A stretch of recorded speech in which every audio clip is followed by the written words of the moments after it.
What would you do if your sibling had you cut out of the will, only to discover a secret trust fund made you the true heir? My brother Marcus thought he'd played the perfect game. For 3 years, he slowly poisoned our father against me while positioning himself as the devoted son. But what he didn't know was that Dad had been 10 steps ahead the entire time. It started when Dad was diagnosed with early-stage dementia. Nothing severe, just occasional forgetfulness, and some confusion with dates. Marcus saw opportunity where I saw tragedy. He moved back into Dad's sprawling estate in Westchester, claiming he wanted to help with the transition. I lived 2 hours away in Manhattan, running my consulting firm, and visiting every weekend like I had for years.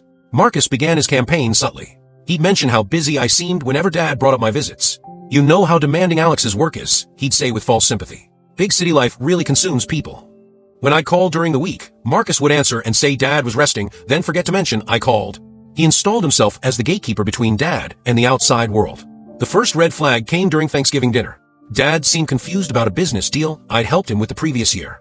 "I don't remember you being involved with the Hartford property," he said, looking genuinely puzzled. Marcus jumped in smoothly. "Dad, that was me who handled Hartford. Remember? Alex was tied up with that merger." I started to correct him, but Dad looked so uncertain that I let it slide, not wanting to upset him.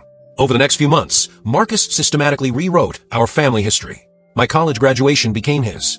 The vacation home in Vermont that I'd helped Dad buy became Marcus's idea. Even childhood memories got reassigned. Marcus would sit with Dad for hours, looking through photo albums and gently correcting Dad's recollections. "That's actually me in that little league uniform, Dad. Alex played soccer, remember?" I tried talking to Dad privately about what was happening, but Marcus had gotten there first. "Marcus warned me you might say something like this," Dad said sadly. "He's worried about your stress levels. Maybe you should talk to someone professional."